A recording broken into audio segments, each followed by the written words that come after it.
Sophia shouldn't have arrived early. That was her first mistake. She stood outside the restaurant, smoothing down the fabric of her navy dress for the third time in as many minutes, her fingers trembling slightly as they brushed away lint that didn't exist. The autumn air in Chicago was crisp, carrying the scent of roasting coffee from a nearby cafe and the distant hum of traffic on Michigan Avenue. Her heart hammered against her ribs with that familiar mixture of hope and dread she'd come to associate with first dates. This would be different, she told herself. Her best friend Rachel had promised, "Trust me, she's amazing. You two are perfect for each other." Sophia had seen the photos. Read the messages. The woman's name was Claire, a veterinary technician with a warm smile and an easy laugh. Someone safe, someone normal. Someone who wouldn't make her feel like she was auditioning for a role she'd never quite mastered. Taking a deep breath, Sophia pushed through the heavy wooden door of Meridian, a upscale bistro tucked into a quiet corner of River North. The interior was all exposed brick and soft amber lighting, intimate without being suffocating. Small tables dotted the space, each one flickering with candlelight. And there, at a table near the window, sat a woman who made Sophia forget how to breathe. She was tall even while seated, her posture radiating a kind of effortless authority that seemed to bend the room around her. Dark hair fell in perfect waves past her shoulders. She wore a sleek black suit that looked like it cost more than Sophia's rent, tailored so precisely it seemed painted on. When the woman lifted her eyes from her phone and locked onto Sophia's gaze, the world tilted. Those eyes were storm gray, sharp and penetrating, and they studied Sophia with an intensity that felt like being seen through a microscope and worshipped all at once. "Sophia?" The woman's voice was smooth, low, expensive like aged whiskey poured over silk. Sophia blinked, nodded. Her feet carried her forward on autopilot, her knees trembling beneath the table as she sat down. This couldn't be Claire. This woman looked like she belonged on the cover of a business magazine, not in scrubs covered in cat hair. But maybe Claire had dressed up. Maybe the photos hadn't done her justice. Maybe. "You look lovely," the woman said, and there was something knowing in her smile, something that suggested she was fully aware of the effect she was having. "Thank you," Sophia managed. Her voice came out smaller than she intended. You're different than you expected?" "Yes, no, I mean..." Sophia exhaled sharply. "Sorry, I'm nervous." The woman's smile widened just slightly. "Don't be, I don't bite." A pause, unless asked. Heat rushed to Sophia's cheeks. She reached for the water glass in front of her, grateful for something to do with her hands. 2 minutes in, and she was already unraveling. But something felt off. Not wrong exactly, just unexpected. This woman carried herself like she owned not just the restaurant but the entire city block. There was a confidence in the way she moved, the way she spoke, that didn't match the bubbly, down-to-earth personality Claire had projected through their messages. "So," the woman said, leaning back slightly in her chair, fingers steepled in front of her, "tell me, Sophia, what exactly were you hoping for tonight?" The question caught her off guard. It was direct, too direct for small talk. I don't know. To feel like I'm not wasting my time, I guess." The woman's eyes gleamed with something Sophia couldn't quite name. Amusement? Intrigue? "Then perhaps," she said slowly, deliberately, "you sat at the right table after all." Sophia's pulse quickened. There was something intoxicating about the way this woman spoke, like every word was a chess move, carefully calculated but delivered with ease. They talked, and Sophia found herself answering questions she normally would have deflected, about her work as a graphic designer, about her failed attempt to launch her own design studio 3 years ago, about her fear of settling for safe when her heart craved something more. The woman listened like Sophia was the most fascinating person in the room. Not with polite attention, but with genuine focus, as if she were memorizing every word, every gesture, every flicker of emotion that crossed Sophia's face. 35 minutes evaporated like smoke. They shared a charcuterie board, wine that tasted like velvet and starlight, and conversations that danced between playful and profound. Sophia laughed more than she had in months. She felt seen in a way that was both thrilling and terrifying. And then a flustered brunette appeared beside their table. "Excuse me," the woman said breathlessly, her eyes darting between them. "I'm sorry to interrupt, but are you Sophia? I think we're supposed to be meeting for a blind date." The world stopped. Sophia turned slowly, her brain struggling to process the words. Then she looked back at the woman in the suit, whose expression had shifted into something between amusement and guilt. "You're not Claire?" Sophia's voice came out tight, strained.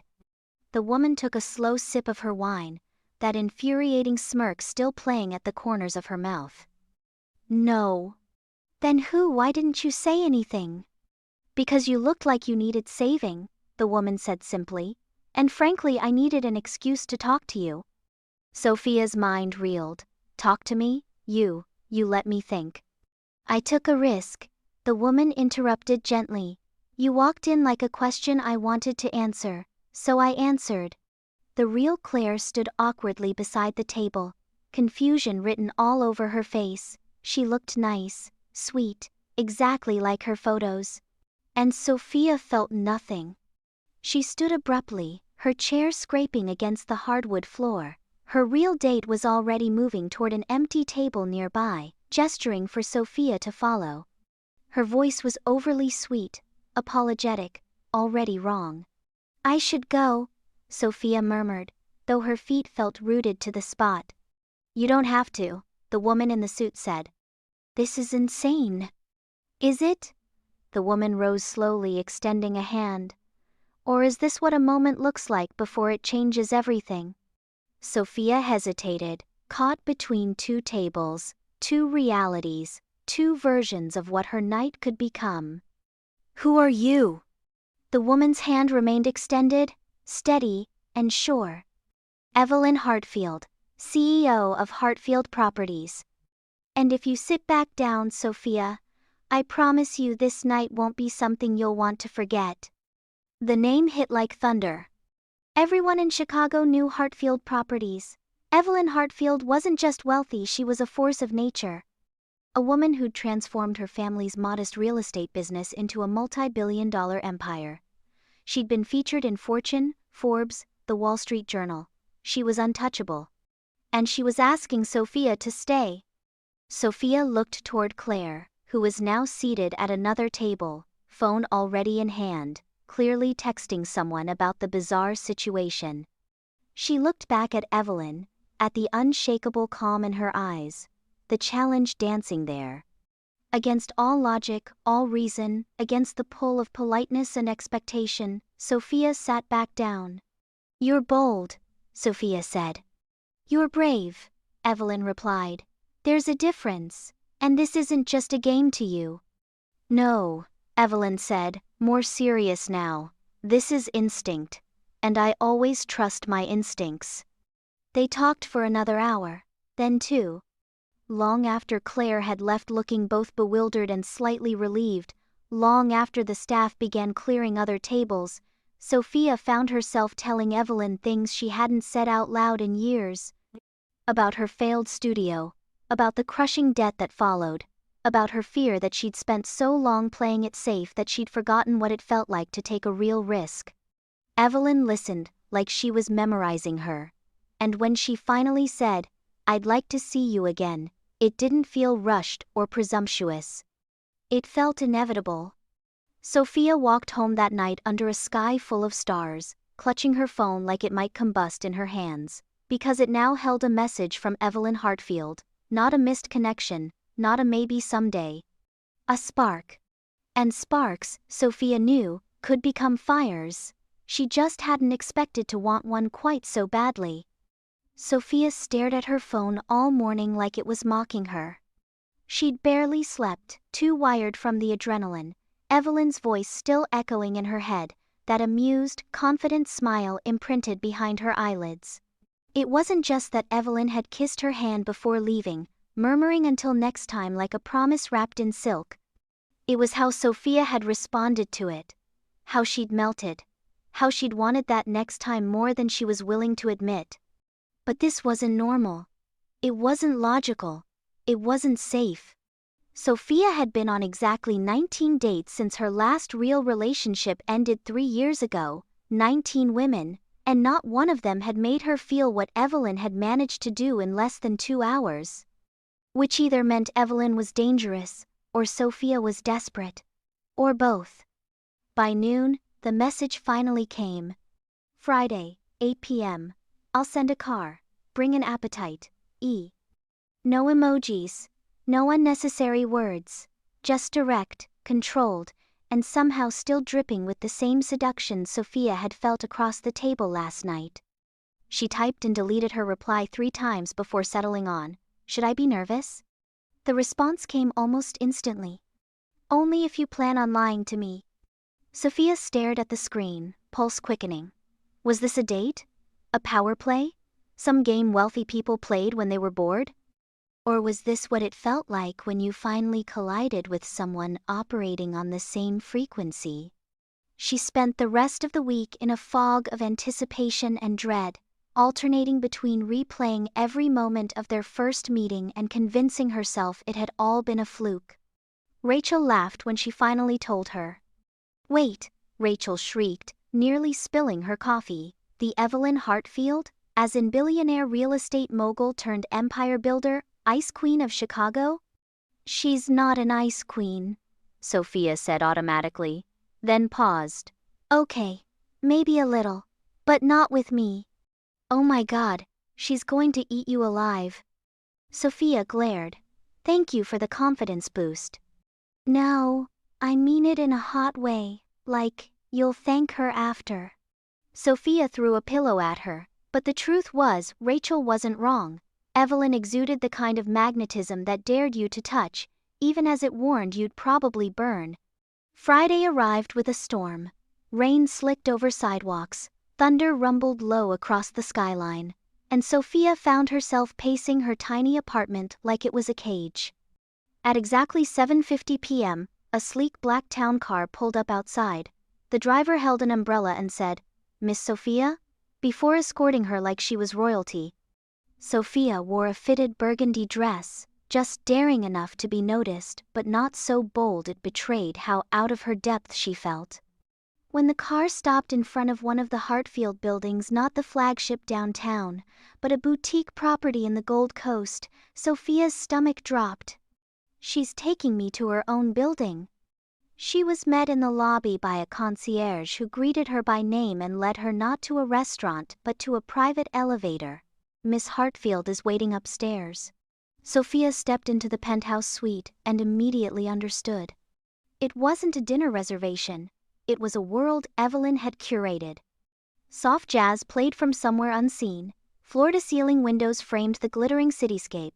A private chef stood behind a marble kitchen island, finishing plates with quiet precision. And Evelyn was standing at the bar, pouring 2 glasses of wine, wearing a silk blouse tucked into tailored black trousers, barefoot. As if to remind Sophia that even queens could be comfortable in their kingdoms. "You came," Evelyn said, smiling without surprise. "Was there a chance I wouldn't?" Sophia asked. Evelyn handed her a glass. "Everyone has a choice.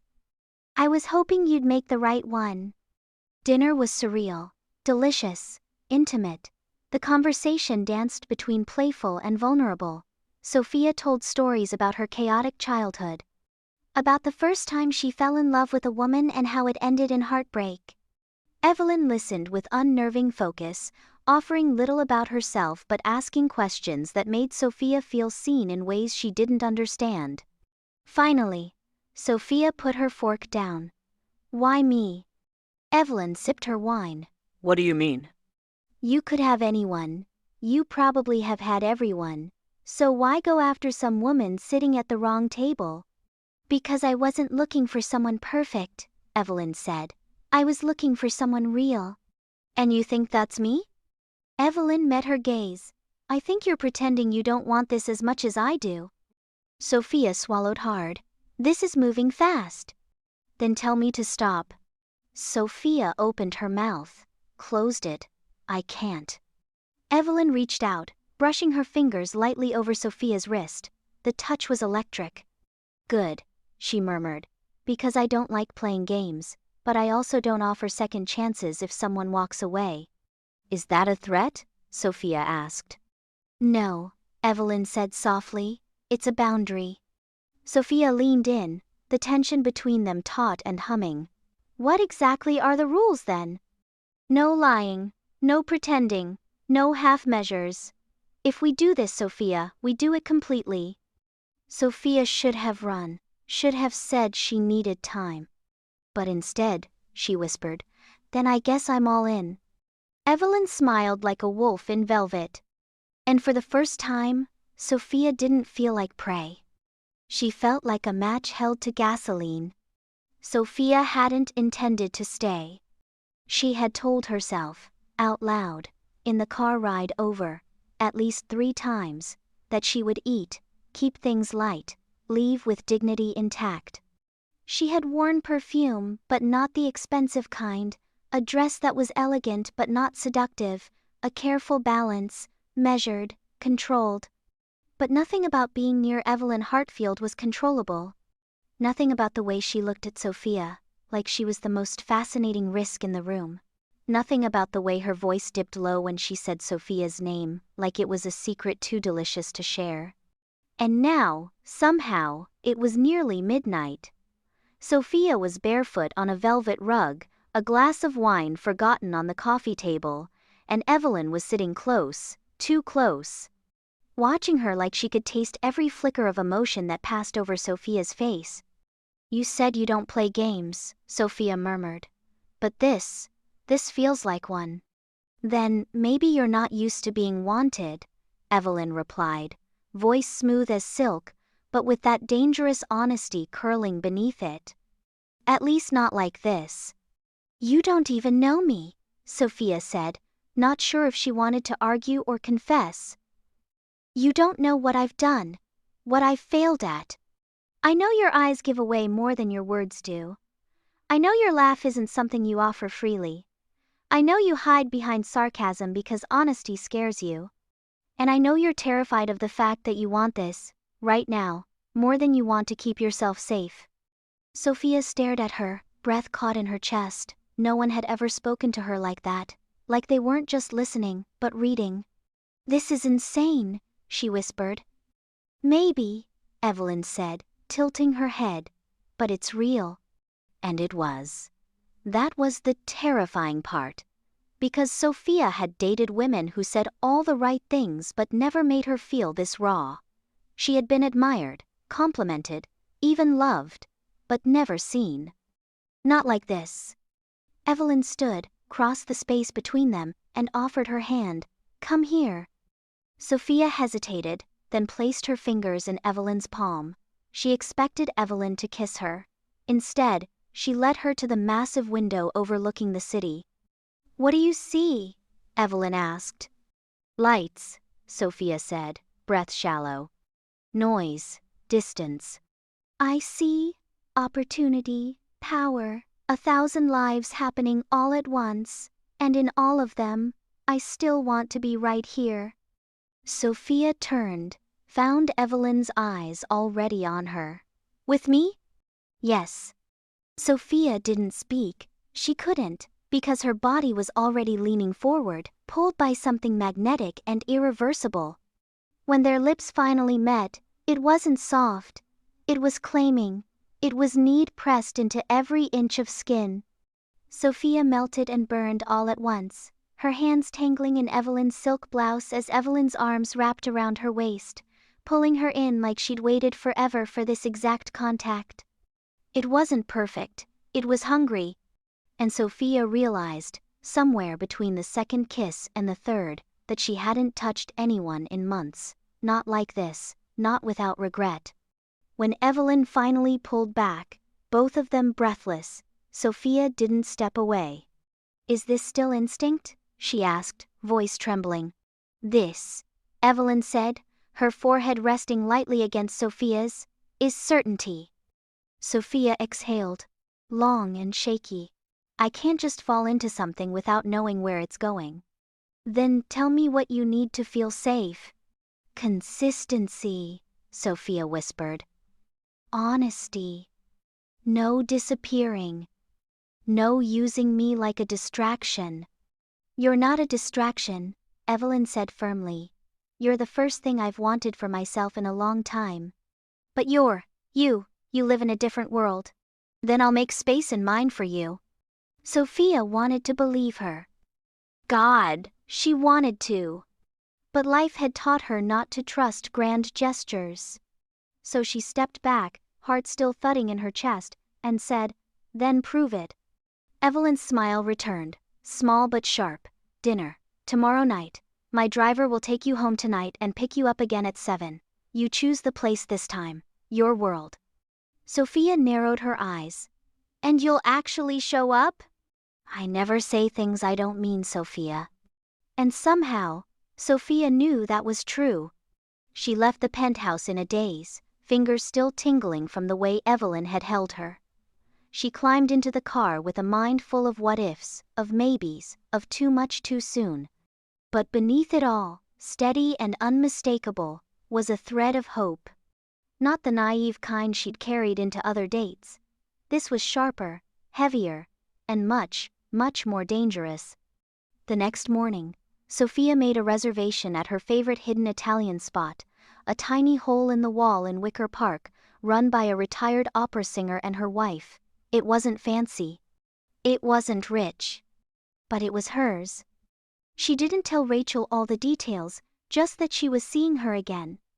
Rachel smirked. Glutton for punishment. But Sophia didn't care. She wasn't chasing chaos. She was walking straight into it, eyes open. The restaurant was dimly lit and quiet when Sophia arrived 15 minutes early. She wore black jeans, boots, a soft red blouse, and the tiniest bit of eyeliner.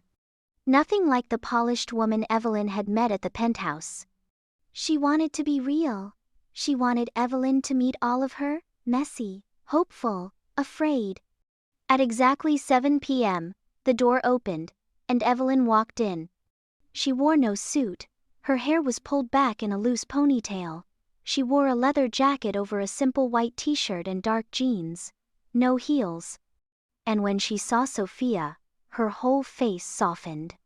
"You said your world," Evelyn murmured as she sat down. "So, here I am."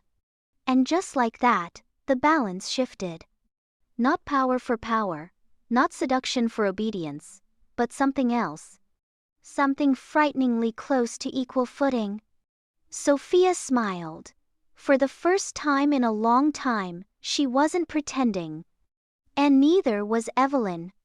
The waitress smiled when she saw them, Sophia and Evelyn seated across from each other in the quietest corner of the restaurant, elbows on the rustic wood table, 2 glasses of wine already poured but untouched. Sophia couldn't stop staring. She'd seen Evelyn in heels and silk, in the glittering penthouse above the city. But like this, barefaced, relaxed, dressed in something that didn't cost half of Sophia's annual income, she was dangerous in a new way. Less untouchable. More real. More tempting.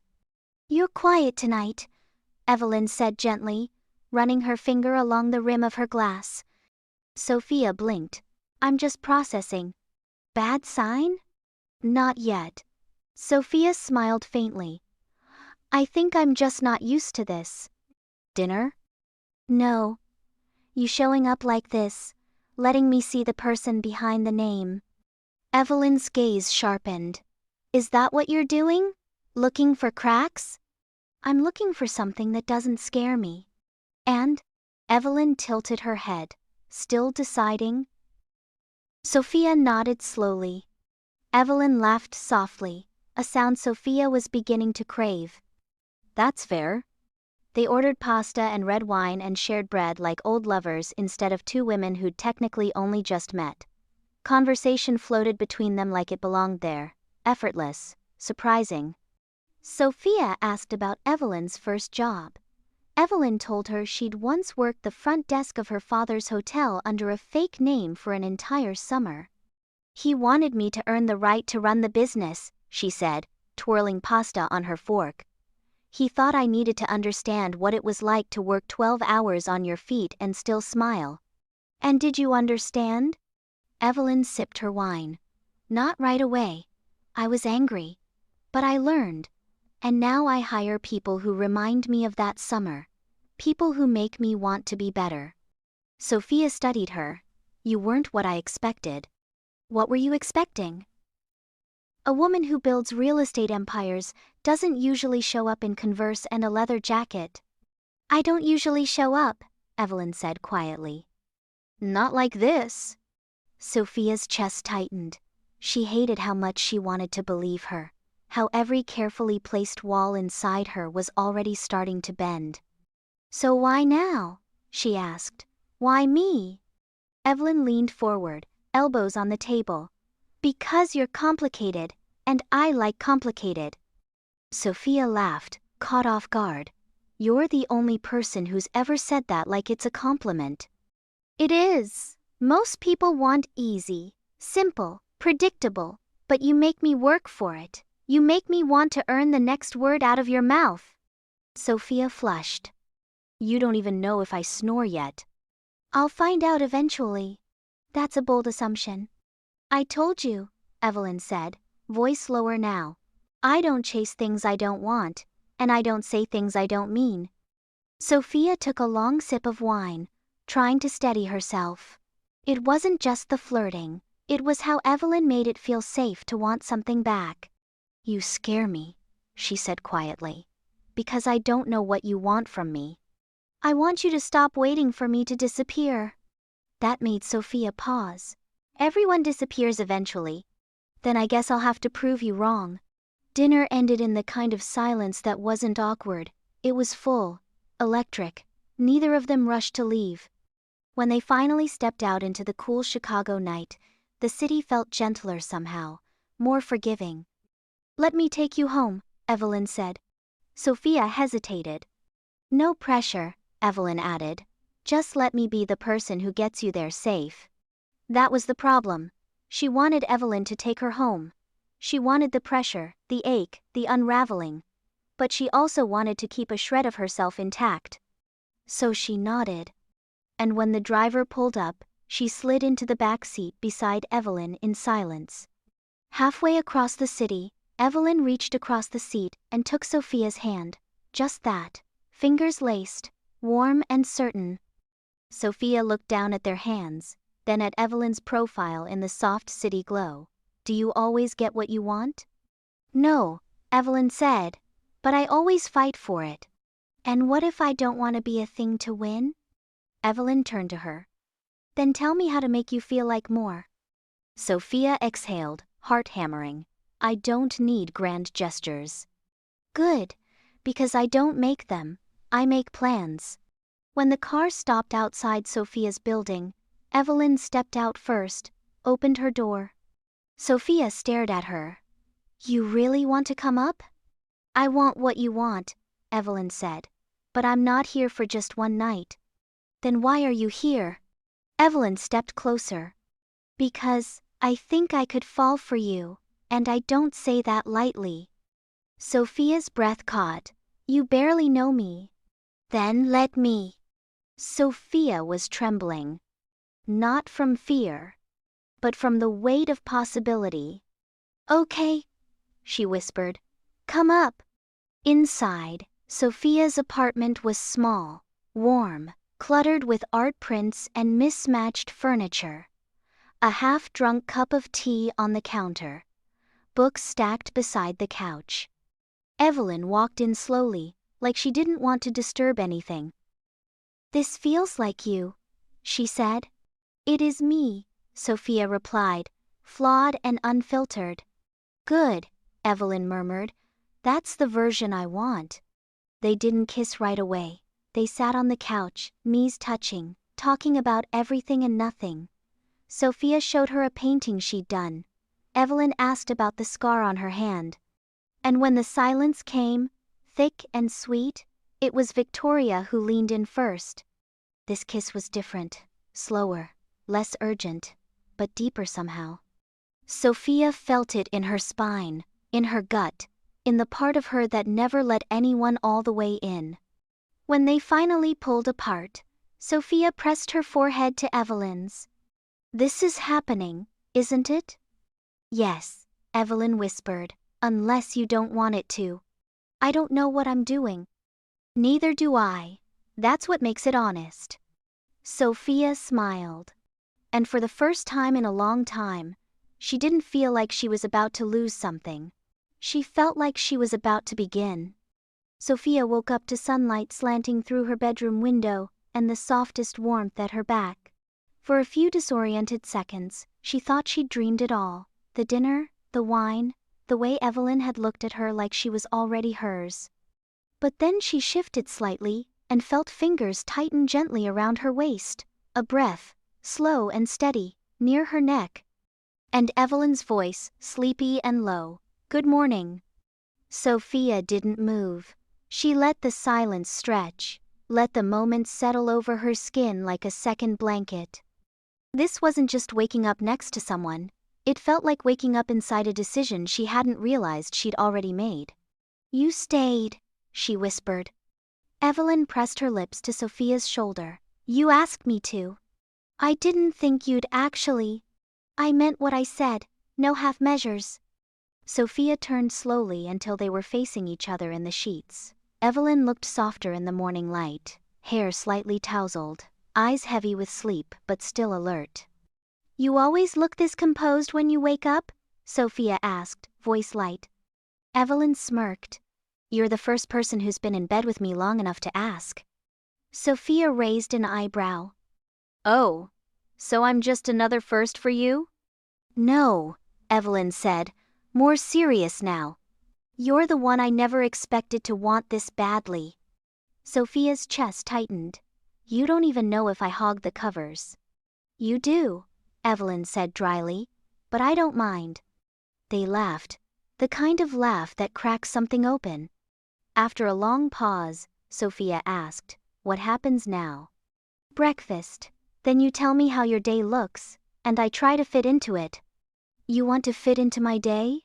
Sophia asked, skeptical. "Don't you have an empire to run?" "Empires can wait a few hours," Evelyn said. "Besides, you're harder to manage than most of my board." Sophia blinked. "Wow, romantic." "Don't take it personally. I like a challenge." "And you think I'm a challenge?" "You're a locked vault with a key you don't trust anyone to use," Evelyn said. "And yet here I am." That made Sophia go quiet. Because she didn't want to admit how true it was, how terrifying and exhilarating it was to let someone in.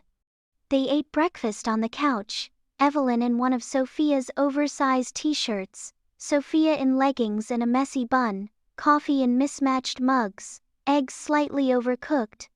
It felt domestic in a way that was both foreign and intoxicating.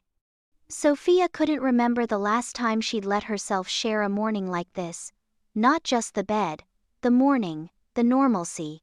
"You're too good at this," Sophia said at one point. "At what?" "Making people feel like they matter." "That's not a trick," Evelyn said gently. "At least not with you." Sophia looked at her, trying to read between the words. "So, what do you want out of this, really?" Evelyn didn't hesitate. "I want to know you. All of you. The good, the complicated, the scared, the brilliant. I want the version you don't show anyone." "And then what?" "Then I decide if I can handle it," Evelyn said with a teasing smile. "Spoiler alert, I already know I can." Sophia stared at her. "You don't play fair." "No," Evelyn said softly. "I play real." Sophia's phone buzzed. It was a text from a client, a last-minute website issue that needed her attention. "Duty calls," she muttered, standing. "Work, freelance design. One of my clients is panicking over a banner ad." "Can I come?" Sophia turned slowly. "What?" "Watch you code and swear at your screen."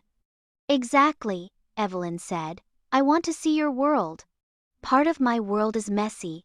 "Good, then I'll feel right at home." Sophia didn't know why she said yes. Maybe because she didn't want the moment to end. Or maybe because she wanted to see if Evelyn could actually fit into her life instead of just making her fit into hers. The next few hours were surreal. Sophia working from her tiny home office, Evelyn curled up on the couch with her laptop, handling some investor call like it was just background noise. At one point, Evelyn brought her coffee without being asked. At another, Sophia looked over and caught her watching with a quiet smile. No words. No judgment. Just watching. It unnerved her. It also thrilled her. Around 3 p.m., Sophia sat back and groaned. I need air. Walk? Evelyn asked. Sure. They walked through the neighborhood, hands brushing but not quite holding. The autumn air was crisp, golden leaves crunched beneath their feet. Sophia felt like she was walking through a dream with the most impossible woman by her side. But dreams always came with an expiration date. And Sophia couldn't ignore the gnawing question inside her anymore. Evelyn, she said, stopping, we need to talk about boundaries. Evelyn turned to face her, instantly serious. Okay. You say you don't want games, that this is real, but I can't do this unless I know where we're going. Where do you want to go? Evelyn asked. Sophia swallowed hard. I want something that's mine, not temporary, not convenient, not a secret. Evelyn's jaw tightened, just slightly. You think I'd keep you a secret? You're one of the most powerful women in the city, Sophia said. I'm a struggling freelance designer who can barely pay rent some months. You don't think people are going to talk? Let them. It's not that easy. It can be, Evelyn said, if we choose each other. Sophia looked down at her shoes. I've been someone's secret before. I promised myself I'd never do it again. Then you won't, Evelyn said, stepping closer. I don't need to hide you, I need to protect you, but that doesn't mean I'll pretend you don't exist. Sophia looked up. And what about your world? Your rules? We'll make new ones, Evelyn said, ones that fit us. Sophia wasn't sure whether to laugh or cry. So she kissed her instead, on a street corner, in broad daylight, in front of the world. And for once, she didn't care who saw. It took less than 72 hours for the outside world to find them. Sophia didn't even realize what was happening at first. She was working late from her apartment, earbuds in, head down, completely absorbed in a rush client project, when her phone buzzed with 3 texts in a row from Rachel. Sophia. Holy shit. Check the gossip sites right now. Your face. Your actual face. Sophia blinked, confused, and pulled up her browser. Her fingers trembled before she even typed the search. She didn't need to enter Evelyn's name, her own was enough now. Sophia Bennett. She hit enter. The first headline made her stomach drop. Mystery woman, spotted with Hartfield heiress. Who is she? The image was sharp, intrusive. A zoomed-in photo of Sophia and Evelyn holding hands in Wicker Park, sunlight spilling down between them. It was clearly from 2 days ago. The second article was worse. Too ordinary to be a secret? Evelyn Hartfield's new normal girlfriend raises eyebrows. Sophia's hands froze on the keyboard. There were 7 articles already circulating, each speculating on who she was, what she did, what she looked like, why Evelyn would be seen in public with someone like her. Normal, one site called her, plain but endearing. Another speculated she was a paid companion, a disgusting euphemism Sophia had never thought she'd see attached to her name. Her LinkedIn was public, so was her website, and her most recent Instagram post had gone from 67 likes to over 4,000 in a matter of hours.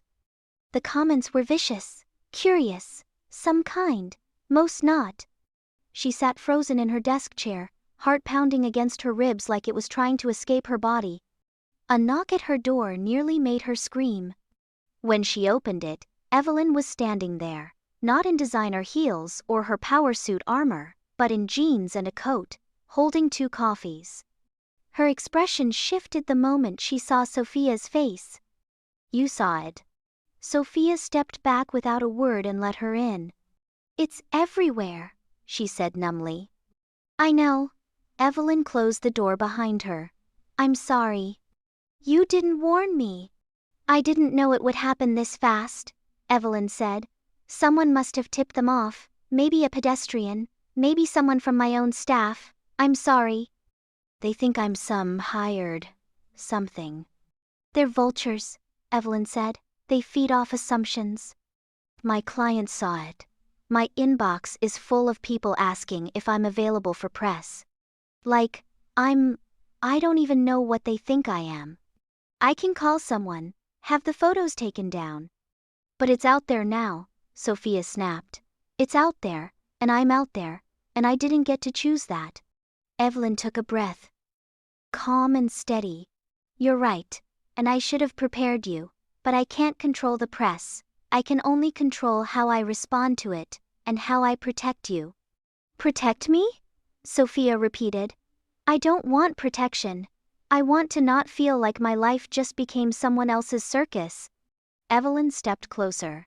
"Then let's deal with it together." "What does that even mean?" Sophia demanded. "Are you going to post a statement? Tell them I'm not some escort or social climber? Or are you going to disappear until the headlines change?" "You think I'd disappear now?" Evelyn's voice was low, dangerous. "You think I'd run when it gets difficult?"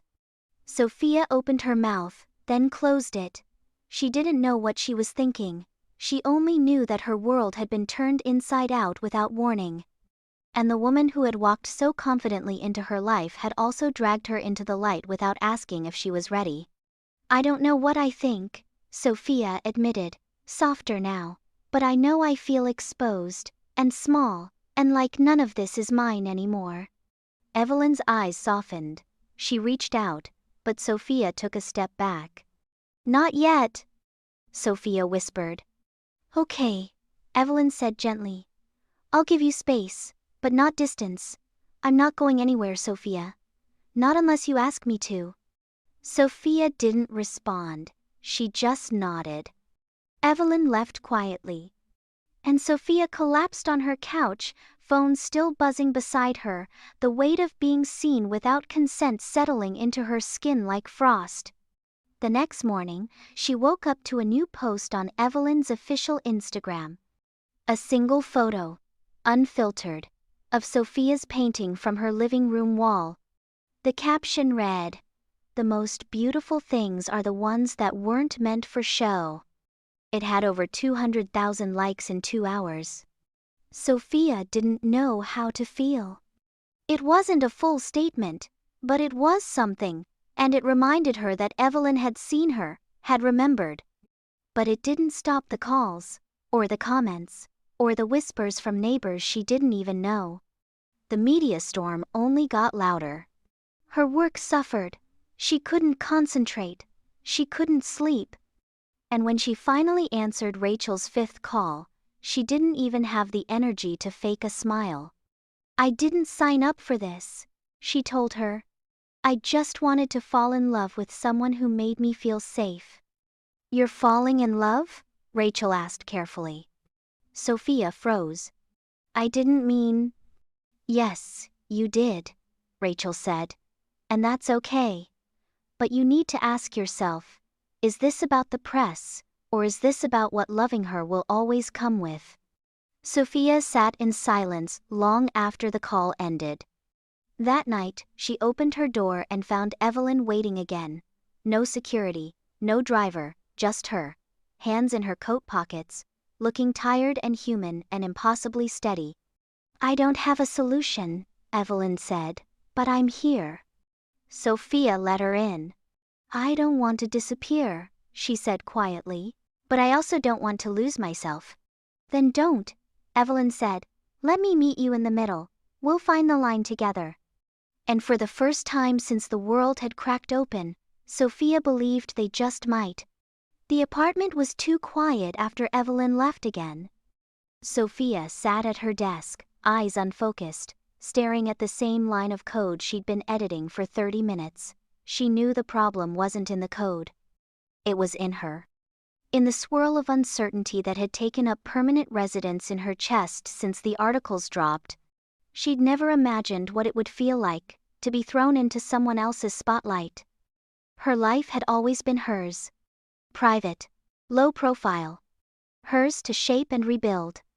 And now, people she didn't know had opinions about her lips, her resume, the angle of her shoulders when she walked beside a woman who commanded boardrooms. And worse, she had no control over it. But Evelyn had looked at her like none of that mattered. She hadn't tried to fix it with promises or PR. She hadn't offered hush money or fake statements. She'd just shown up, again and again, with coffee and calm and that relentless steadiness in her eyes. And Sophia wasn't used to being shown up for. She didn't know what to do with it. Until a single message appeared on her phone 2 days later, just as the anxiety began to crack her at the seams again. Dinner, Friday, with me and a very specific question I need to ask you. Please say yes. Sophia stared at the screen, heart suddenly pounding for an entirely different reason. Evelyn hadn't texted her since that night. She'd given space, as promised. But now she was calling her back in. And Sophia couldn't deny that something inside her wanted to be called. She waited an hour before replying, fingers trembling. Yes. The car came exactly at 6:45 p.m. And this time, Sophia didn't second-guess her outfit. She wore something that felt like her. Casual, structured, dark green with silver earrings, and her hair pulled back in a soft twist. When she stepped out of the car, it wasn't a restaurant that greeted her. It was a townhouse in Lincoln Park, quiet, elegant, lit from within. The door opened before she knocked. Evelyn stood there in bare feet and black cashmere, holding a glass of red wine and looking somehow completely untouchable and completely hers at the same time. "You came," Evelyn said softly. Sophia walked in. "You asked." Evelyn smiled, closed the door behind her, and led her through the townhouse. Every inch tastefully decorated but warm, lived in, not a showroom, not a press trap. Just a home. Evelyn handed her a second glass of wine, and for a long moment they didn't speak. The quiet was comfortable now, loaded, familiar. And then Evelyn said, "I want to ask you something that might scare you, but I promise it comes from the right place." Sophia nodded slowly. "Okay. I have a retreat next week, a corporate one of our properties in Lake Geneva, board members, VPs, investors. It's a thing I can't get out of, and I hate going alone." Sophia blinked. "You want me to come?" "I want you there," Evelyn said, "but not as decoration. I want them to see you." Sophia felt the shift in the air like a click. "Why?" "Because I want to make it real, not just for us, for everyone." Sophia stared at her. "You want me to be introduced to your company, to your people?" "Yes." "That's not small." "Neither is what I feel for you." Sophia stepped back, the weight of it hitting her all at once. "Evelyn." "You can say no," Evelyn said quickly. "You can say it's too much, that I'm asking for something you're not ready to give, but I need you to know I'm not doing this lightly. I don't want to be something that only happens in private. I want to be the woman who walks into a room with you on her arm and dares anyone to question it." Sophia's chest rose and fell in sharp, shallow breaths. "You're used to being watched," she said. "You know how to carry that attention. I don't." "You don't have to carry it," Evelyn said gently. "I will. I just want you there beside me." Sophia turned, walked to the window, stared out at the dark street. Her reflection floated in the glass, half-formed, uncertain. "What would I even say to them?" "You'll say what you want," Evelyn replied. "You don't have to prove anything, you just have to be exactly who you are." Sophia turned slowly. "And if I mess up?" "Then we laugh. We drink. We disappear into the woods and make out by a fire pit until we forget the whole thing." Sophia burst out laughing. The sound caught her by surprise, so did the warmth that followed. "You're serious about this," she said. "I am. You barely know me. I know I've never felt like this before." Sophia walked toward her, heart a riot inside her chest. "You make it sound so easy." "It's not," Evelyn admitted, "but it's worth it, and so are you." Sophia stared up at her. "I'll come, to Lake Geneva." Evelyn's breath left her in a rush, like she hadn't allowed herself to hope. "Really?" "Yes, but on one condition." "Anything." "You tell me one thing about you that scares you to say out loud." Evelyn went still. Then slowly, she set her wine down and stepped closer. "I've never brought anyone to something like this," she said. "Not because I didn't want to, but because I was always afraid they'd disappoint me, or I'd disappoint them. That I'd let them too close and they'd see I'm not as in control as I pretend to be." Sophia blinked. "That's your fear? That you're not enough when the suit comes off?" "Yes." Sophia reached up and touched her cheek. "You are, more than enough." Evelyn closed her eyes. "And you are, too." That night, they didn't rush anything. They cooked together, burned the garlic, laughed too hard, danced barefoot in the kitchen. They fell asleep wrapped around each other. No urgency, no pressure, just warmth and breath and skin. Sophia didn't know what Lake Geneva would bring. She only knew that for the first time since the photos leaked, she felt like maybe, just maybe, she had a choice again. And this time, she was choosing forward. The air in Lake Geneva was colder than Sophia expected. It wasn't just the temperature, it was the altitude, the distance, the sharp way the wind cut across her cheeks when she stepped out of the car. There were pine trees that reached endlessly into the sky, and mountains in the distance that rose like ancient unmoving judges. The Hartfield property itself was stunning. A sprawling glass and wood luxury resort tucked into the side of a hill, private, serene, deliberately unreachable by the outside world. It looked like it had been plucked from the pages of an architectural magazine and dropped onto a snow-dusted dreamscape. She wore a fitted cream coat and her best boots, and still, as soon as she stepped inside the stone and cedar lobby, she felt eyes on her, subtle, calculated. A flicker of recognition from the front desk staff. A pause from the man in the tailored coat by the fire. Sophia had always been good at reading a room. This one told her she wasn't expected, and worse, she wasn't trusted. "Stop!" Evelyn said, leaning in just enough so that her voice reached only Sophia's ears. "They don't matter." "They do," Sophia murmured. "You built this world. You brought me into it. I just want to know how to walk through it without tripping over invisible rules." Evelyn took her hand. "You walk through it like it's already yours." But Sophia wasn't sure that was true. The staff escorted them to the private wing reserved for executives, and everything was polished, controlled, intimidating. Sophia didn't know where to put her hands, how to stand, what expression to hold on her face when they passed people in suits who looked at her like a misplaced guest. Evelyn, meanwhile, was a different creature here. Her walk changed. Her voice. She spoke with authority. Nodded with weight. Her presence commanding without effort. Watching her like this flawless, confident, sharp, Sophia felt both proud and hollow. Proud because she admired her. Hollow because she wasn't sure where she fit in this version of Evelyn's life. Their suite was massive, windows overlooking the valley, a fireplace already lit, a welcome basket on the table with their names on it. Sophia walked in and sank onto the edge of the bed, exhaling slowly. "You okay?" Evelyn asked, sitting beside her. "Just processing." "Want to leave?" "No," Sophia said quickly. "I want to learn how to stay." Evelyn reached for her hand.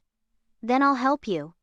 That evening there was a welcome reception, cocktail hour, fireplaces, crystal glasses, thin smiles. Sophia wore black, clean, simple, elegant, and still felt like a fraud as she stepped into the room on Evelyn's arm. The guests were powerful men in custom suits, women with sharp eyes and practiced poise. Sophia caught bits of conversation, mergers, projections, equity. It all felt like a language she'd never learned. But Evelyn stayed close, introducing her as simply and directly as possible. "This is Sophia, she's with me." Some nodded, some smiled too politely, some blinked in surprise. One woman, a striking executive named Beatrice with dark red lipstick and a gaze that could cut steel, tilted her head and said, "So you're the reason Evelyn's finally breathing again?" Sophia froze. Evelyn answered before she could. "She's the reason I'm finally living again." Beatrice raised a glass. "Well, I suppose I can't argue with that." Sophia smiled, but it felt thin.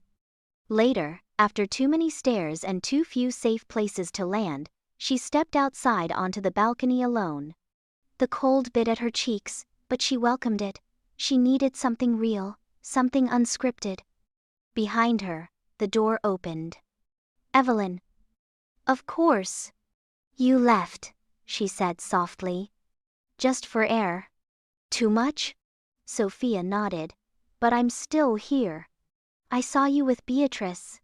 "She's direct," Evelyn said. "Always has been." "Is there a history there?" Sophia didn't look at her when she asked. "Yes. A long time ago. It didn't mean anything. Not like this." Sophia finally turned. "It's not jealousy. It's just... this isn't my world. I feel like I need permission to exist in it." "You don't," Evelyn said, stepping close. "You're not here because I brought you. You're here because you belong with me. And I belong here. So by definition, they're going to have to adjust." Sophia smiled this time, genuinely. "You make it sound easy." "It's not, but it's ours." That night, back in the suite, Sophia stood at the window in silence while Evelyn undressed behind her. "Do you ever get tired of fighting to be taken seriously?" Sophia asked. "Every day," Evelyn answered. "But I don't fight for them. I fight for what matters." Sophia turned slowly. "And I matter?" Evelyn crossed to her, hands gentle on Sophia's waist. "You matter more than anything I've built." Sophia kissed her like it was the only thing she could do to hold herself together, like maybe if she kissed her hard enough, long enough, deeply enough, the ache of not fitting in would disappear. The night blurred after that. Slow touches, warm sheets, words whispered in the dark. And in the morning, Sophia woke up before the sun, slipped out of bed, wrapped herself in a blanket, and sat by the window to watch the mountains. They didn't care who she was, didn't ask for her resume, didn't demand she prove her worth. They just were, immense, indifferent, constant. And something about that made her feel a little less alone. Sophia hadn't expected the boardroom to feel like a battlefield. But from the moment she stepped through the doors with Evelyn at her side, she felt the temperature shift. Eyes flicked up, some smiled, some didn't. The long table stretched across the sleek, modern room like a barrier, and everyone seated at it looked like they'd been born knowing exactly how to command a room. Sophia didn't speak. She stood slightly behind Evelyn's shoulder, not out of submission, but because it felt safer there, like she could watch without being watched too much in return. It was supposed to be a casual breakfast, nothing official, just a meeting between key stakeholders and executives. Evelyn had told her that being present was enough, that she didn't need to say anything, that her existence in the room was a statement in itself. But Sophia could feel the unspoken questions buzzing in the air. Why is she here? What does she know? How serious is this? The table buzzed with conversation, half of which she didn't understand. Numbers. Quarterly projections, site expansions, language that sounded polished and distant. Sophia tried to stay relaxed, tried to smile where it felt appropriate, nod when Evelyn leaned slightly back in her chair, and brushed her hand across Sophia's wrist like a silent check-in.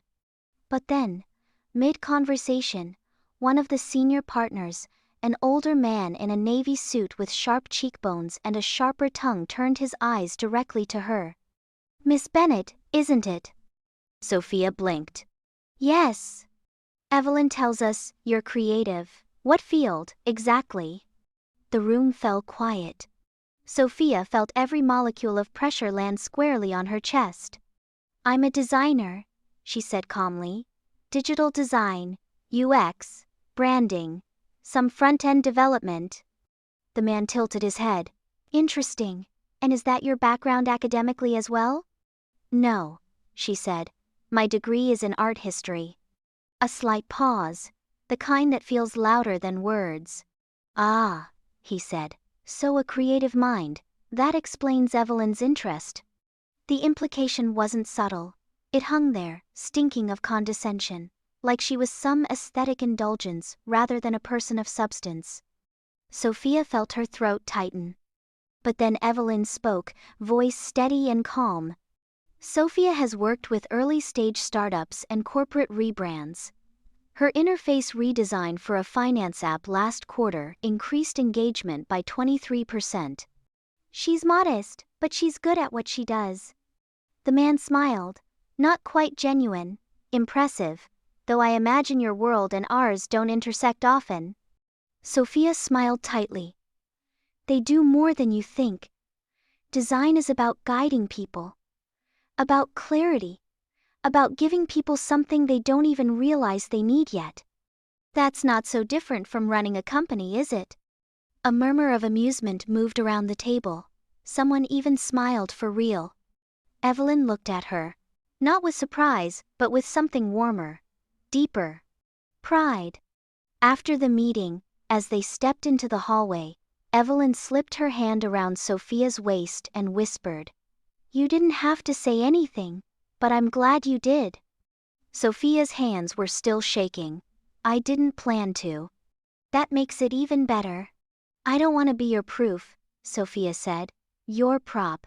Your look how grounded I am accessory." Evelyn stopped walking. "Is that how it felt?" "For a second." "I'm sorry." Sophia looked up at her. "But also, I get it. This is your world. You're allowed to protect your position in it. She broke off, sighing. "I don't want to lose myself just because I'm next to someone powerful." "Then don't," Evelyn said. "You didn't today. You owned it. You put him in his place with a sentence." Sophia blinked. "You saw that?"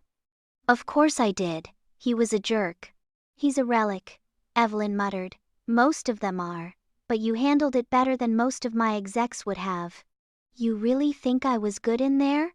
Evelyn stopped, turned her fully to face her. "I think you were brilliant." Sophia tried not to blush. She failed. That night, they skipped the networking dinner and disappeared into the woods instead.